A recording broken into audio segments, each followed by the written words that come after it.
اعوذ باللہ من الشیطان اللعین الرجیم بسم اللہ الرحمن الرحیم الحمد للہ الذی لا یبلغ مدحته القائلون ولا یحصی نعماءہ العادون ولا یعدی حقہ المجتہدون الذی لا یدرکہ بعد الہمم ولا ینالہ الغوث الفتن الذي ليس عليه صفته حد محدود ولا نحد موجود ولا وقت معدود ولا أجل ممدود فترى الخلائق بقدرته والنشر الرياح برحمته واتدى بالسهولة ميدان أرضه الصلاة والسلام على النبي الأمي العربي القرشي المكي المدني القطفي الأبتهي التهامي معلن الحق بالحق بالقاسم محمد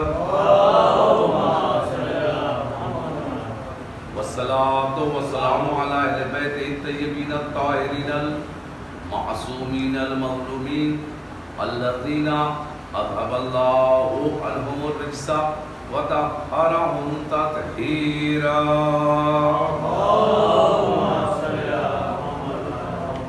واللعنة الدائمة على أعدائهم وقتلتهم ومنكر فضائلهم ومصائبهم وعظمتهم وعلومهم وجلالتهم وقدسهم أجمعين اللهم عن أول ظالم ظلم حق محمد وآل محمد وآخر تابع له على ذلك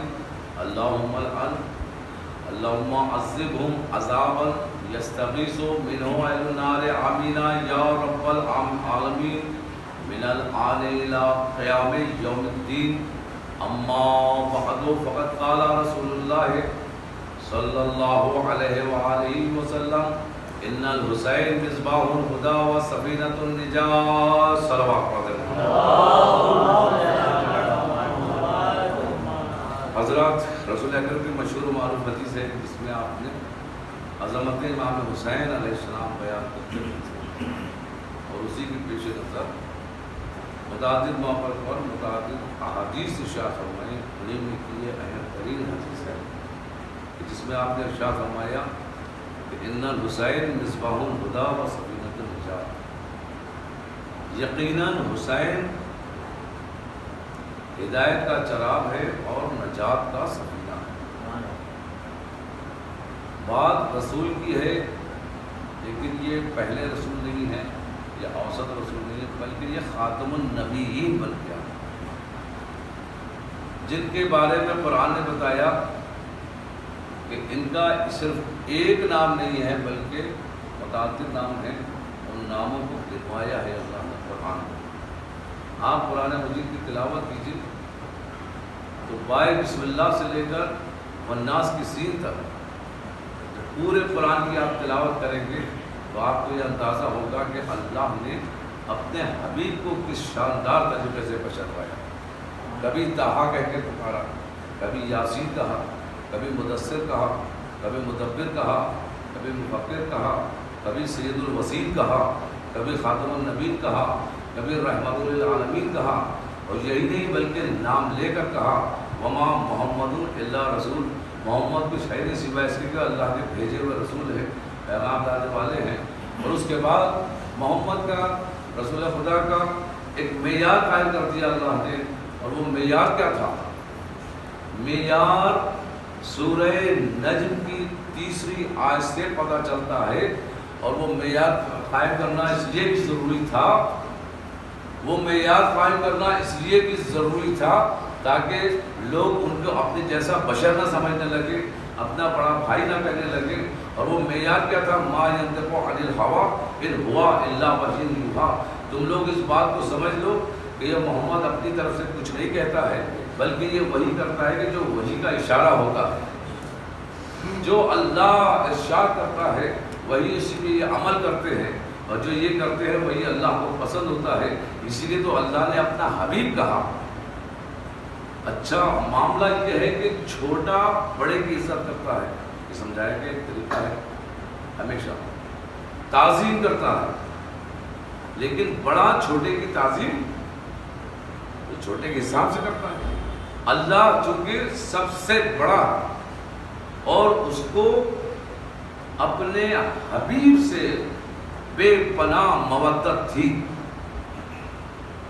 اسی لیے اولاد تو تھی لیکن اولاد کے سنے قانون تک پہنچنے پہلے ہی اپنے پاس بلا تھا۔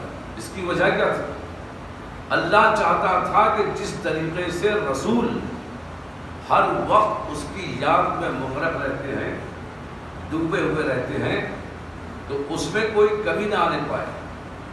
اگر بچہ بڑا ہوتا تعظیم کرتا تو اس تعظیم کو اللہ قیامت تک باقی رکھنا چاہ رہا تھا، اس لیے اولاد دے کے واپس لے لی تاکہ یہ تعظیم قیامت تک باقی رکھے۔ اور اس تعظیم کو اللہ نے متعدد موقعوں پر قرآن کی آیات کی شکل میں بھیج دیا ہے۔ صلوات پڑھ دیجیے محمد۔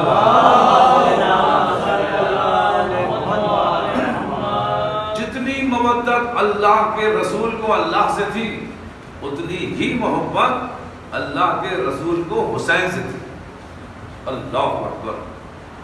آپ دیکھیے مختلف جگہوں پر رسول خدا مسجد میں ہے تو حسین کو یاد کر رہے ہیں، حالت سجدہ میں ہے تو حسین کو یاد کر رہے ہیں، گھر میں ہے تو حسین کو یاد کر رہے ہیں، عید کا دن ہے، مسجد کا راستہ ہے، کندھوں پہ بٹھائے ہوئے جا رہے ہیں تو حسین کی محبت میں ہر موقع پر حسین کی عظمت کو بیان کیا ہے۔ اور یہی نہیں بلکہ آخر عمر رسول کے ایام گزر رہے تھے، اس میں حسین کو کن الفاظ سے یاد کیا۔ ان کو معلوم تھا سن 61 ہجری 10ویں محرم کو حسین شہید ہو جائیں، اسی لیے ان ظلم کو یاد کر کے ہر وقت ایک جملہ آپ کی زبان پر رہتا تھا اور گرد کرتے تھے، وما لے یزید، وما لے یزید، وما لے یزید۔ دن میں ان گنت آپ کے زبان مبارک سے فرقہ جاری ہوتا تھا۔ کسی نے کہا کہ یہ آپ یہ وما لے یزید، یزید کو ہم سے کیا سروکار ہے، یہ آپ کیوں بار بار دہراتے؟ کہا تو میں نہیں معلوم، واقعہ کربلا ہونے والا۔ سن 61 ہجری ہوگی، اس وقت نہ میں ہوں گا نہ میری بیٹی ہوگی نہ علی۔ یزید کو ہم سے کیا سروکار ہے، کیوں وہ ظلم کرنا چاہتا ہے؟ جو جاتے جاتے حسین کو نہ بھولے تو اس کے ماننے والے قیامت تک حسین کو یاد کرتے رہیں گے۔ صلوات پڑھیں محمد یہی رسول ہیں، ایام طفلی حسین ہے۔ رسول نماز پڑھا رہے ہیں مسجد نبوی میں، محراب میں رسول نماز شروع ہوئی، رسول سجدے میں گئے، پھر ایک واقعہ ہوا۔ اس نماز کی یاد میں 2 نمازیں ہم لوگ پڑھتے ہیں۔ اللہ، خالی توجہ دینے کی ضرورت ہے۔ بھئی نماز کے لیے کیا ضروری ہے؟ خضوع اور خشوع، اللہ کی طرف پورا انہماک، پورے دھیان سے اللہ کی طرف اپنے دماغ کو لگانا، اسی کی یاد میں نماز پڑھنا، اور خشوع اس کی بارگاہ میں رونا گھبرانا، نماز میں گریہ ہونا چاہیے، یہ ہے نماز۔ خضوع و خشوع اسی کو کہتے ہیں۔ تو جس خضوع و خشوع سے رسول نے نماز پڑھی کوئی پڑھ سکتا ہے؟ اگر پڑھ سکتا ہے تو وہ امامت ہی پڑھ سکتی ہے۔ ایک صلوات پڑھ دے محمد۔ نماز ہو رہی ہے، کوئی عام نماز نہیں ہے بلکہ یہ خاص نماز ہو رہی ہے، خاص باقی معنی کہ رسول نماز پڑھا رہے ہیں۔ کوئی بھی نماز پڑھاتا ہے تو آگے امام ہوتا ہے، پیش امام جس سے بولتے ہیں نماز پڑھانے والا، اور پیچھے ماموم ہوتے ہیں۔ نماز پڑھانے والا کا محراب میں کھڑا نماز پڑھا رہا۔ لیکن یہ رسول کی نماز تھی کہ جس کو اگر آپ تاریخ میں اور تفاسیر میں دیکھیں گے تو رسول محراب میں ہیں، ان کے پیچھے جو پہلی صف ہے وہ ملائکہ، یا کہنا نماز رسول، دوسری انبیاء کی اور تیسری خاص اصحاب کی، اور اس کے بعد تمام مسلمین کی۔ ایسی شاندار نماز ہو رہی ہے، اس نماز کا کیا کہنا جس میں ملائکہ شامل ہوں، اس نماز کا کیا کہنا جس میں فرشتے شامل ہوں، اس نماز کا کیا کہنا جس میں انبیاء شامل ہوں، اس نماز کا کیا کہنا جس میں متقین پرہیزگار شامل ہوں۔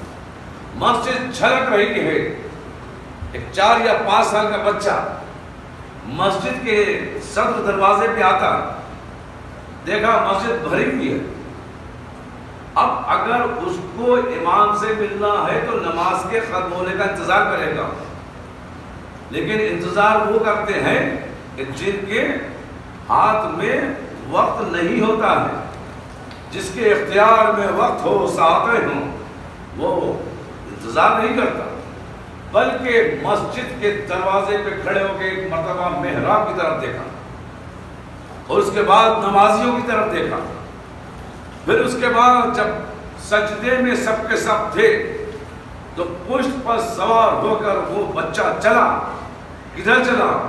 محراب کی طرف، اور اس کے بعد محراب میں رسول خدا کی پشت مبارک پہ آ کے وہ بچہ بیٹھ گیا۔ کسی میں ہمت نہیں تھی کہ جو ٹوک دے، کسی میں ہمت نہیں تھی کہ جو ٹوک دے، کیونکہ یہ مسجد نبوی تھی، نماز پڑھانے والے رسول تھے اور انہی کے نواسے کی بات تھی۔ یہ کیسے ممکن تھا کہ کوئی اشارہ کر دے؟ کیا یوں اس بات کو کہہ دوں کہ یہ مسجد ہے، امامت کو یہاں ٹوکا نہیں جاتا، یہ منشائے الہی ہے، نبید و طول سجدے کو، یہ مسجد ہے، امامت کو یہاں ٹوکا نہیں جاتا۔ کسی نے بھی کچھ نہیں کہا، سب سجدے میں رہے، اور ادھر رسول بھی سجدے میں رہے، بے اشارہ کر کے اتار سکتے تھے، لیکن حکم الہی کے علاوہ کچھ کرتے ہی نہیں تھے۔ ایک مرتبہ وحی نازل ہوئی کہ اے رسول، جب تک حسین خود سے پشت سے نہ اتر جائے تم اپنے سجدے سے سر کو نہ اٹھانا۔ تاریخ بتاتی ہے کہ 70 مرتبہ رسول اللہ نے ذکر سجدہ کیا تب حسین کو، اللہ اکبر، 70 مرتبہ ذکر سجدہ کیا، سبحان اللہ سبحان اللہ سبحان اللہ سبحان ربی الاعلی و بحمدہ، 70 بار کہا۔ اب وہ جو 70 بار جتنی دیر میں بھی کہا ہو، آج کے وقت کے حساب سے لے لیجئے، ساتھ کے حساب سے لے لیجئے، سیکنڈوں میں اس کا حساب کر لیے، منٹوں میں کر لیے، تو بہرحال اگر آپ 70 بار کہیں گے تو 10-15 منٹ لگے۔ اور سجدہ کتنی دیر کا ہوتا ہے؟ 1 منٹ کے اندر ایک سجدہ ہو جاتا ہے آرام سے، مستحبات پڑھتے۔ کوئی بہت بڑی دعا کسی نے شروع کر دی تو ایک غلط بات ہے۔ ہمارے اس لکھنؤ کے علماء میں بعض علماء ایسے گزرے کہ جو نماز میں بہت دلہ نہیں پڑھا، آپ حضرات کو معلوم ہے، نے بھی شرکت، بچپنے میں شرکت مستحب کی وجہ سے کی، لیکن واجب ہی نہیں تو اس وقت نماز تو ہمیں اچھی طرح سے یاد سجدے ہوتے تھے تو دلانی جو خدا کو پسند۔ اللہ اکبر، حکم الہی ہوا کہ جب تک رسول کو حکم ہوا کہ جب تک حسین خود سے پشت رسول سے نہ ہٹے تم اپنی پیشانی کو سجدے سے نہ ہٹا۔ 70 مرتبہ ذکر سجدہ کیا تھا حسین۔ اب اس دوران 10 منٹ رکھ لیجیے، ہم کہتے ہیں 6 منٹ رکھ لیجیے، آپ 5 منٹ کا وقت رکھ لیجیے، 70 بار سبحان ربی الاعلی و بحمدہ اگر ایک بار بھی کہا ہوگا تو اب اس میں کتنے وسواس کتنے کے دلوں میں آئے ہوں گے۔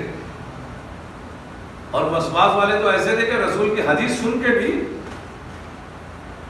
باہر نکل کے چیمی گوئیاں کرتے تھے کہ آج رسول نے یہ کیا فرما دیا، آج رسول نے یہ کیا فرما دیا، آج ہمیں یہ سمجھ میں نہیں آیا، آج وہ سمجھ میں نہیں آیا۔